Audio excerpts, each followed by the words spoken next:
Europe 1.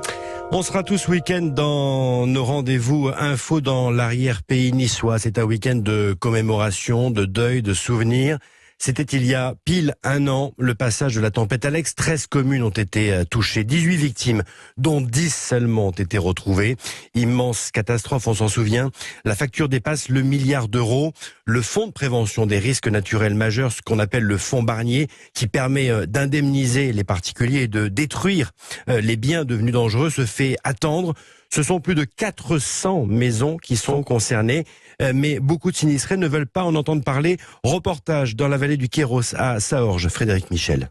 Là, c'était mon pré. Et ben maintenant, il n'y a plus rien. C'est un trou. Jacqueline Schmitt n'oubliera jamais cette nuit qui a bouleversé sa vie. Si vous saviez la peur que j'avais, j'étais seule. J'entendais ce bruit. Mais c'était infernal, le bruit. Une horreur. En plus, j'avais pas de lumière, pas d'eau. À 73 ans, cette retraitée a longtemps vécu isolée. La route menant à son petit coin de paradis, en haut de la vallée du Queyros, a été entièrement détruite. Pour accéder à sa maison, il faut sur de nombreux kilomètres rouler au pas sur les cailloux. Maintenant, il faut se battre avec les assurances, puis ça bouge pas. La maison, tout est en péril là, mais j'ai dit que je reste chez moi. Je vous dis, on a travaillé une vie pour avoir la propriété qu'on a et vous partez comme ça, vous laissez tout. Non, je pars pas. Pas question de vendre à l'amiable sa maison à l'État.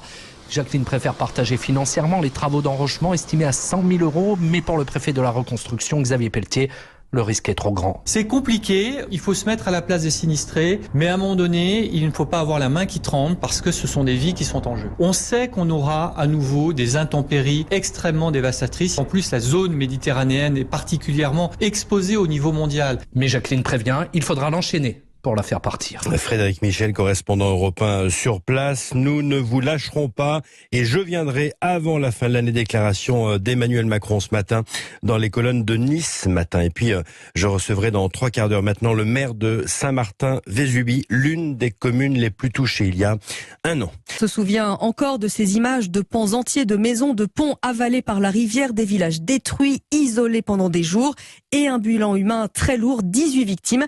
Jamais une catastrophe n'avait causé autant de dégâts depuis la Seconde Guerre mondiale. Et c'est pour cela que des hommages seront rendus tout le week-end. Oui, un an après les crues, l'heure est au souvenir. Messe, monument mémoriel, inauguration d'une maison du souvenir. Frédéric Michel est retourné dans la vallée de la Roya pour Europe 1. Jean-Pierre Vassallo, le maire de Tende, nous dit que désormais, il veut aller de l'avant.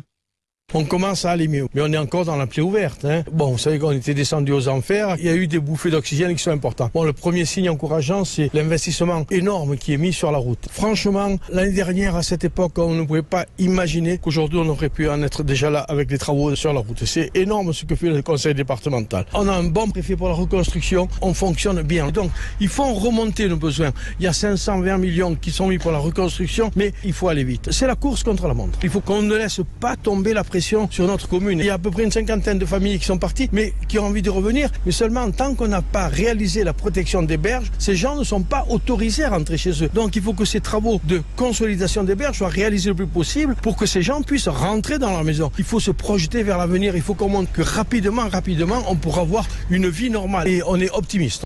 Jean-Pierre Vassallo, maire de Tende, au micro européen de Frédéric Michel.